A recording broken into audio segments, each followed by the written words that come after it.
I'm Dr. Marcia Sonity, And I'm Dr. Caleb Moore. and this is The Free Smiles Podcast. And I'm in Chicago. I flew in last night. That's why I'm looking real rested today on my red eye.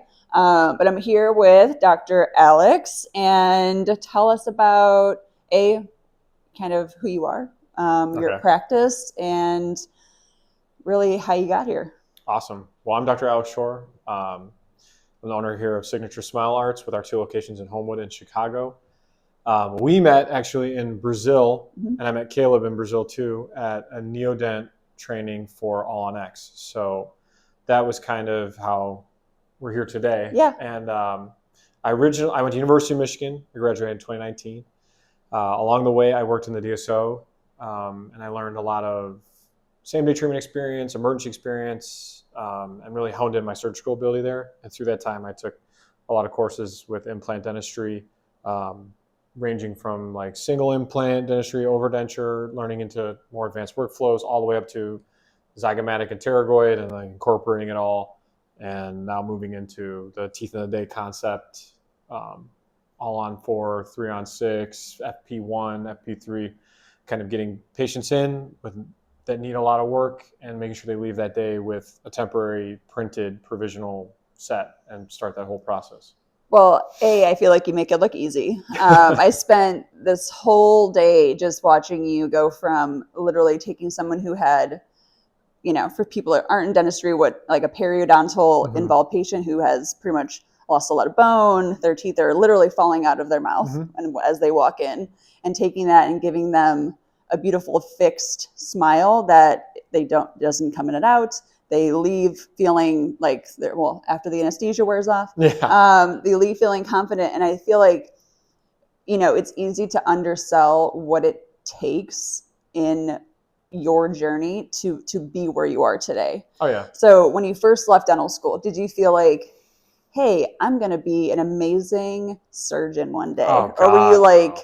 What am I doing? No, God, no. So when I left dental school, like all of us, right? You leave dental school and you have, ambitions this high and experience this big. So that's where, when I started at the DSO, I was actually in Michigan at a DSO in my home state, and I was just, relegated to being hygiene boy. Very busy practice, but like they weren't filling my schedule, and I was just doing hygiene checks all day. And I really had this thought to myself, there's no way I could do this for the rest of my life and be happy. So then I went on LinkedIn and applied to a different DSO, and I got a call back within like 10 minutes, moved my life over to Chicago, and really took on a different role in a lower income area at a private DSO. But then that was the whole thing where the whole position was like, you're going to do a lot of emergency and you're going to be taking on this new challenge. That was really my tipping point of and when I say tipping point, I truly realized how little I knew. In my first 3 weeks there, someone need a root canal? Well, I don't really know much how to do that fast without doing it in 3 hours, like in dental school. Yep. Someone needs a crown. Well, I only have an hour to do that. I used to have 3. So like these are the things where, like the general dentistry side, I learned really fast that there was already a disconnect. Dental school time, like which I would call imaginary time almost, and real life time, someone's coming to you on their lunch break. Right. They have to be different. So you have to hone your skills and dial those in. So I spent a lot of that leaving dental school into the real world journey of learning. You have to be fast. Most importantly, you have to be comfortable being uncomfortable. Like you're going to put yourself in situations and you got to power through and push through. You don't have someone over your shoulder anymore. It's not a thing. So when I went and sought the mentorship that I did here in Greater Chicagoland, that is when we started to really learn you got to stay educated and go train and learn from people who know more than you, because what you leave at dental school is like, as the basics. The basics. And then you need to elevate yourself and empower yourself with more knowledge, more skill, more training, and understand where you're weak. I think when you're in dental school, you have a false sense of, I know enough and everything to be dangerous, but what you don't know is the outcomes of your own ability when you're like alone, for example. So I think that was the major boiling point right there. It's like, I don't know that much as I thought, and I'm not efficient enough. So how do I master that, and how to become more efficient in general dentistry was my first task. And then once you did that, then it was into the surgical training. And as you know, you can enter the realm of CE and realize Ooh, there yeah. are more CEs than you even know how Then to you count. then you have time. I mean, I think that's the biggest thing that, and me and Caleb done probably a bunch of different talks about this, but picking CE, like when you're first getting out of school, it's like you have time, but you have no money. Right, exactly. And then, that's a trade-off in life as you get older, like you're, creating more revenue, hopefully, in your life, and you're, creating that wealth for yourself, but then you don't have the time really to take the CE. But I would argue that you find the CE time as you progress, because if you don't, you kind of fall flat in a way, like you're almost being stagnant, which I liked what you said about just perpetually like kind of learning and wanting to do stuff. I think that's just like a certain mindset that not all doctors have.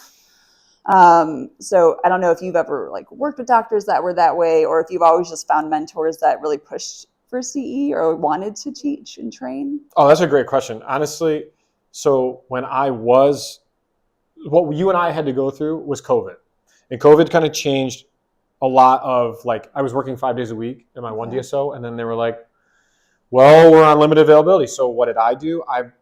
I went out and applied to a bunch of different practices where I worked like 1 to 2 days a week for them, and I made a 6-day-a-week schedule working 1 to 2 days a week they were open. Oh, yeah, okay. So I would go into these practices and learn a little bit of everything. As a young dentist, we'll call a young dentist anybody less than 5 years of experience for all intents and purposes. Yeah. In that time frame, I would lean on people or try to lean on people to pick their brain. Like, what do you know? What do you not know? What do you do here? What has worked for you? What hasn't? Mm-hmm. And you will learn through that process that the dentists will come in all shapes and sizes and comfort levels and what they want to bring into their practice. And I think when you go to an office and you're like, this person doesn't want to incorporate anything. They want to do the bread and butter and stuff like that. That's fine. But that's not a person you really want to mentor you. Mm-hmm. You're like, well, we've kind of tapped out our, seeing eye to eye here. The ones that I really mentored for or learned from in a mentorship role were ones that were like, hey, you want to take this bone grafting course? I think that'd be really good to bring in. Or do you want to take this single unit implant course? Because I bought a motor and I really want to start bringing this in. Mm-hmm. That is where you understand the differences in who is mentoring you. Yeah. And you always want to be around people who are constantly in growth mode. It is hard to find. The older generation of dentists, yeah, they're great and they know a lot of things, but if they're kind of on the downward trajectory when you're trying to be on the upslope, you're never really going to get your full potential out of that. Yep. And I think when you hitch your wagon to someone who's like, we want to go to this course and bring in this, we want to go to this course and bring in this, we're really interested in bringing in new skills, mm-hmm. that is green flags everywhere. Like, I want to be there. They're in a different mindset, and that's the right mindset, because I think the most alluring thing to patient care is the less you bounce them out of your office and the more you can do for them in-house, mm-hmm. the more of a loyal base you have. And, do good work, success follows. I mean, patients will not go anywhere else, and they will always pick you if you can keep it all in. And that would be my biggest piece of advice to finding a mentor, is find someone who's going to empower you and invest in you and your abilities in the practice. And then once you start to see that, you're going to grow your skill set. And if you're looking to do a buy-in or whatever, that's a great person to buy in with. Yeah. If you're trying to do your own thing, you want a fruitful associateship. You don't want someone who's like, well, I just sat there and drilled, filled, and I hope when I go alone, like, it all translates. You want to have that CE era of your career with somebody who's empowering you to do it. And finding that drive to always learn and always be better comes from someone who, when you're working alongside them, you're watching them go to CE. Mm-hmm. You're watching them bring in a new skill and bring it into the office next day, because then that kind of enlightens you. You're like, well, it's not just the same old Monday to Friday clock out, family time or golf or whatever mm-hmm. it is on the weekend, Monday to Friday clock. We do the same thing every day and we kick out the stuff we don't do. Yeah. Finding that person who does the next thing is huge. Yeah. And that I think that's inspires you. That's exactly right. And I think, we've talked all day today, which is awesome. But I think you're that kind of person who does want to be that person for someone else one day. I feel mm-hmm. like you're big on teaching, because you are just that kind of person. I see that with your team. You want to train your team. You want them to be on the same, just like, mental level. And I feel like people that are like that attract likeness in that way. And I can see that when I see your team. Everyone wants to be their best. Everyone wants to bring their A game that day. Mm-hmm. So when you touched on, hey, when I went from working for someone else to working for yourself. What was that transition like for you, and how did you manage the whole, hey, I'm in this DSO, but hey, maybe I really want to do something on my own. I want to look for a practice. I want to look for maybe a partner. How did that transition happen? Oh my God. Well, it's scary. The first 6 months of owning your own business is probably the most stressful 6 months of your life, short of having your newborn child, right? I'll say that. There are so many unknowns that you are going to dive right into, because did they teach you how to read balance sheets in dental school? Oh, Did they teach you payroll in dental school? Did they teach you expenses in dental school? No, but you have to somehow day one walk in there and wear the owner operator hat. And that is so tough. Being an owner and being an operator at the same time. And I just told you this 20 minutes before we got on. I'm a dentist from 9 to 5, and I'm something else from 5 to 9. And that could be different any day of the week. I could be an admin. I could be an HR person. I could be jumping on calls, trying to negotiate deals for the office. You could be a manager. You have to wear all hats, and you have to learn a bunch of things and understand how to be running a small business in America at the same time. Yeah. So it is not the same. However, what I will say is you need to build on your foundations that you learn. You'll never really be ready. You'll never have this wake up moment and say, today's the day where I open my own office and it all figures itself out. That just doesn't happen. What you will have is a moment in time where you look at your metrics and your numbers and say, I'm doing a lot. I'm putting in a lot of time. And I think I could build something for myself and my team one day. I feel like if I were to do it now, my skills are translating and my outcomes are going well. And I'm diagnosing well, and people are receptive to me. I'm getting good feedback, and I'm getting Google reviews for this other office. Whatever it is, whatever you measure your success on, that is what you need to build in. Take the good from your associateship. I learned from a very good associate-driven practice of what are your metrics, what are your KPIs, are you hitting production goals, are you growing, are you taking these metrics, and they also had good systems. The manager does this, we do verifications and eligibility and all this check, and you see their systems. Bring that in, incorporate it. I love the people that say, well, you work for DSO, that's not good, right? Well, no, it's great actually, because I learned how a company runs. Right. That is the difference. DSOs are companies, and they run and they have structure and they're organized. And I think a lot of my friends and close family members who are dentists who run into these problems, they came from kind of a lack structure, and then they want to instill structure, and they don't really have it. Right. But when you work for DSO, as you know, you have monthly meetings, you have monthly metrics, you're constantly reviewing all of your inventory, your manager, and you see kind of the structure from top to bottom, your staff and who they report to and how things are done and what the checklist is on a day, like a week, a day, a month. And you bring that in, you have tangible numbers, tangible goals, tangible structure. It will follow. You will do good work with the good structure, and you will bring it in, and you will have success because that is just one follows the other. Yeah. And when you leave your associateship or you leave where you're at, you have to take the good and know the bad. Know that I didn't really like the way we were doing this. I would change this. Or I was really frustrated with the fact that I wasn't doing that much veneers, and we weren't talking about that, and we weren't doing these kind of cases because I felt like we were being held back. So you know what you want to change. But if you're I really like the financing that we did. I really like the fact that they had a consult room and we were doing same-day treatment. I really like the fact that they were marketing well. Yeah. Bring that in. So my advice would be find the hot, the cold. You'll never be ready. And the first 6 months are always it's a learned journey. And, these things take a lot of time. Getting your business off the ground. If you buy a very successful practice, it might not be as hard as someone who's doing a startup or someone who's doing a transition to buy on a very low producing practice. You have a patient base, but you want to grow it. Things take time. It's always a journey, and you're never going to have it all figured out. And standing here 3.5 years, I don't have it figured out. I'll never have it all figured out. Yeah. And you have to have that edge to you too, that you always have to learn, because we don't know business. We have an idea, we have an understanding, but we are subject to the mercy of vendors and reps and all these people that like we don't know everything, and we never will know it. Right. We just have to try our best to build a team and build a trusted network of people we can rely on to help look out for us, which sometimes is good and sometimes is bad. And you have to learn. That's the caveat of business ownership, that dentistry is a lucrative field in a way. Like nobody can do what we do. Right. It's not like somebody's gonna come in and we're not gonna be robots anytime soon. Right. Yeah. It's not going anywhere. There's job security, but there is a difference between running a nice lean operation where your staff members are happy and you're happy, and being like, I don't understand. I'm super busy. I'm full of patients, and every day I'm in the red somehow. So you have to find the way to look through what we do, which we were trained to only look through what we do through our loops. You have to find a way to look at what we do through a business hat. It's tough. I think that's a huge challenge, and that would be the thing that you're always got to stay learning.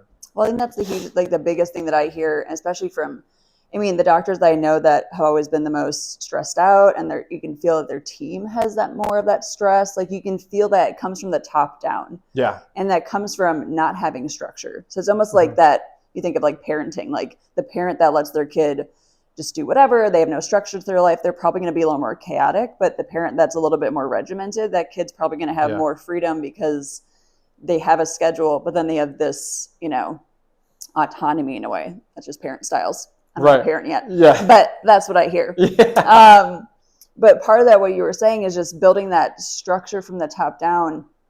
It really does come from like your own discipline. So like not discounting like your own ability to be like, hey, this is important. I need to train people this way, and I need to not lose the fun in obviously like doing that. What I see in your team is just everyone still has a good day, even if it's stressful. You're literally in surgery for 7 hours. Yeah. That can't not be stressful. Everyone's trying to, all these little moving parts. We have anesthesia. We have 2 assistants going. We have this going on. You have a new associate you just hired. But nothing about this day felt crazy, and it wouldn't many other practices. Right. You know what I mean? So I think that's just a kudos to like a personal, journey in yourself and being self-reflective. I think we're not, taught that. And I think that's just a life skill of just looking at yourself and being like, hey, I need to work on this. These are my weaknesses. You know what? I think that's where a lot of dentists struggle, because I'll ask you this question. How many of your friends, when they reach out to you for advice, they immediately point to blame? I think a lot of my dental friends will say, well, it's just like, my office manager, blah, blah, blah, this or this. It's like, I feel like I used to do this, and I did this exercise for like a year straight when I worked for someone else. Every day on your car ride home, you turn off the radio for the first 10 minutes and ask yourself, just have a conversation with yourself. What could I have done better today? Yeah. And what you're training yourself to do is have that moment with yourself where it's like, work from within, take accountability and ownership of your situation that you can control. You're the provider. Yep. And reflect on how you could have been a better leader or a better provider or have a better attitude or made a better plan. Any day could be different. But if you challenge yourself every day to look within and work from within, that's what radiates. And everyone's leadership style is totally different. Some people are quiet leaders. Some people lead by example. Some people are, more extrovert, and they'll have those meetings with their teams in the morning huddles, and that's what works for them. But I think the real thing that works for your team is seeing that the person who is setting an example also will take accountability. Yeah. And that is huge. And you've heard me say this to them today. I'll be the first one to tell you I'm wrong. If something went wrong, it's not your fault. We work as a group, we win as a team, we lose as a team, and I'll be the first one to take accountability of any situation. And that will come with that work from within mentality. And I think with our group, and I stress this a lot, is how you do anything is how you do everything. If you slack off on somebody, you're going to slack off somewhere else, and we don't want that to be a theme, and we don't want to cut corners. But what we're doing here is a betterment of every single person here. So how you do anything is how you do everything. Every patient is anything. Right. So we want to make sure that the tone is set. We're not always going to have a great day and we'll get through it together. But when we do have our good days, it's like, ride the highs and help each other through the lows. And it really promotes that team bonding thing. You know, like you don't know these people when you hire them all. Well, and like organically, I think it happens that way. I mean, I feel like I found that as like when I was a lead hygienist and I was in charge of like, you know, kind of training or like onboarding people. I feel like, and once I stepped into like that DDS role, once I was leaving dental school, I found that my team, even though there was an associate at my practice that was there for many years, I feel like they gravitated to me as the leader, just automatically. Not that I wanted that role, not that I wanted to be the one that they came to make certain decisions throughout the day, but I think there are certain qualities of taking ownership of just your own actions makes other people want to take ownership also for their actions. It's like a top-down effect in that way. Yeah. Yeah. I mean, I couldn't agree with that more. The top-down effect is in a small business setting or like a dental practice setting is your team needs to look at the dentist and understand we're going to do good work, but we're also going to have a good atmosphere and we're going to have a good outcome. Because the third portion, there's a lot of handing off. You go present a plan, and if your office manager doesn't in your front desk are having a bad day, I don't think they're going to get that done for you. If they don't feel that the feeling is mutual and the respect is mutual, I don't think anything's really going to happen. So, you know, if it was this easy, every practice would be skyrocketing through the moon and everything would be great. No one would have a bad review. No one would have a bad review. So, and I think that's a great example, like you said, the top down like structure. And I mean, we're speaking the same language. We both came from a setting in dentistry that often gets a bad rap. But yeah, you're like, as you said, like it really, like I don't take any negativity coming from that experience.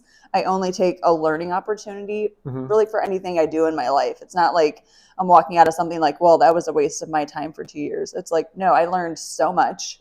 I met some amazing people. Every experience, even if it's a failure, I feel like we learn more from when things don't go right in dentistry than we learn from the successes. That's the only way to learn. I mean, and that's just going to be like, how do I pivot? How do I take this and just not let it derail my whole day, but just problem solve on the fly? And I think that just translates into like resilience in life, being a good partner, being able to go through life problems, you know, and not just have the smallest little thing that happens in your day just take over your whole, you know, attitude on things. There's definitely a resiliency factor when you're in that setting that like it's not a comfortable day every day, and like you will learn it's probably a not lot of perspective. You learn a lot of perspective in that. And you know, I credit a lot of my early career maturation to that, like digging deep, working harder, pushing for the extra procedure on patients that aren't yours. And you have no reason to do that, but if you do it well, you know that, you know, one day you stack up enough of that success for yourself, and sky's the limit, really. Like you will do what your mind allows you to do, right? I always think about, you know, people that are successful mentally in their career field and they're pushing themselves. What are you doing outside of the office? What is your fitness? What do you like? How do you stay able, mentally and physically able to do this job every day? Because it is so exhausting. It is. It's as dentists, we demand our body every day and we demand our mind every day. So physical and mental wear and tear. So a lot of what I do to stay, I guess, in shape in both regards, I'll say, is I have that kind of like introspective reflection. I try to give myself at least 5 to 10 minutes a day, whether it's in the car or it's, you know, at the sauna at the gym or something. Turn the music off, think, reflect, ask yourself, how can I be better? What can I improve on? What would I, if I could change one thing about my day, what could I change? And kind of let the things that are out of your control be out of your control, because dentists, we love to internalize everything. We sure do. We're control freaks. Like we love that every little thing is in our control, and to be a good leader is also to be a master delegator. You have to be able to trust somebody doing something and empower other people. And that is a very big problem for control freak dentists. And you have to learn this skill. So I think having that conversation with myself, it helps every day. As far as a physical fitness routine, I try to make it to the gym in the mornings, every morning. I started this in dental school. If my first patient's at 9, I want to be up by 6 a.m. meaning like I need 3 hours of being awake and alert by 9 a.m. These people don't care if you're tired. They expect you to be on your game. Mm-hmm. So at 5:30, 5:45, I'm on my way to the gym doing 45 minutes of anything. I don't know what it could be, just 45 minutes. Mm-hmm. It doesn't, we're not professional weightlifters. We're not going to the, if you are and you can do that, that's great. If you're running triathlons, do that. Do what I'd say, do what makes you happy for at least 30 minutes a day in the morning or the evening, whichever fits your schedule. I'm a morning person personally, so that's why it works. And then just try to maintain a clean diet, healthy lifestyle, and really just stay loose. A lot of like what I've recently started getting, and this is not a promotion, but like I use these wheels called chirp wheels. Okay. And those like really roll out your back. They're on Amazon, and like just trying to make sure that you're staying flexible. Lots of breathing exercises. Obviously, we're hunched over like this all day. Yep. So just making sure that, and then, going back to the emotional side of things, having a sharp mindset and a strong belief in yourself is key. I know this is the joke we hear all the time, but don't dentists have a high suicide rate and stuff like that? And it's a joke, but it rooted from somewhere, right? Mm-hmm. A lot of times you get the I hate the dentist thing, or I hate being here, and we internalize everything. Like we do. So a lot of what I practice in like my personal life is, respond or react. Are you going to react to something, or are you going to respond to something? Your mind is your weapon, and you need to dial it, control it, understand it, and have that ability to look within and tell yourself, I had a tough day, but I'm going to be better. Or today was great, but I still want to improve a little bit. Or I had a tough week, but thank God for my team. Like, you always have to have this outlook and the spin that, not like the other side would be, I had a bad day and it was so-and-so's fault, and I'm going to go in there tomorrow and I'm going to let him. It's like, tomorrow's a new day. Channel your mind, direct good energy. And if you have that, and we all got into dentistry, I hope, because it's what we love to do. Right. So that itself should carry you to the next day. Switch your mindset up, and you'll be amazed what you can accomplish. I mean, that's the real, driving force for me, is like I continue to keep my mind healthy enough to say, let's go do that next course. Let's go do that next challenge. Let's bring in that next procedure to the office. Let's get the team a reward today. Whatever it is, because you want to feed on that. Yeah. And keeping that positive mind space is huge. I don't know what you think about that, but like that is huge. No, I mean, I think you're preaching to the choir. I think the one thing that I am constantly kind of trying to learn to do better is not to be so critical of like that day. Like I probably tend to focus on like, okay, this didn't go right, or this didn't go right, not really celebrating those wins. I think that's something that maybe it's a personality type that we kind of fall into, because I know like Caleb and I have had these conversations where we really do kind of focus on those things we want to do better in, more than we're like, hey, this really did go well today. I'm going to just kind of embrace that, to bring up that like positivity into like the end of your day, or to reflect on that. I think the mental aspect is huge. Breathing is huge. Meditation. What do you do? Kind of, oh my gosh, what do I do? I feel like I've done nothing today because I took a red eye last night. So I feel like my body's just screaming. Yeah, well, I hope you enjoyed being here regardless. Oh my gosh, no, I will come back if you'll have me at any time. I'm big on the gym. I mean, I do try to work out probably 4 to 5 days a week. We try to get outside as much as possible. Obviously, living in Colorado, we have many activities that we go and do. Right. But just doing things with my husband, like trying to have that time where we're actually just spending it together, or it's just, if it's playing pickleball together, we just picked up pickleball, just like an activity that we can do together. That's not super intense. It's not like he does jujitsu, and like I'm not trying to like break my wrist or do something like that. And just honestly, just having planned moments with friends and family, and just trying to have those positive people that are just constantly in your life that are just bringing you up. I think that's super important. It's a work-life balance, right? It's a work-life balance. And I feel like I truly do enjoy going to work every day. So it's not like I think about waking up in the morning like, oh, I don't want to go there. Yeah. I never want to have that feeling. So I just try to find what it is that I love about this field, and why I've been in this field for 20 years and will continue to be in this field, is because I have been able to find constant growth in it. I'm constantly challenging myself to like do more, or maybe it's just me mentoring a new hygienist that we hired. That to me is also like a very rewarding thing. It doesn't have to be the veneer case I just did, or the, you know what I mean? Like those like cool, sexy things that we like think as dentists are like those fun procedures. It can be, meeting like a new patient that's like a war veteran, and we're talking about like dumb shit in the chair for 10 minutes. Like that's sometimes like what brings joy to my day.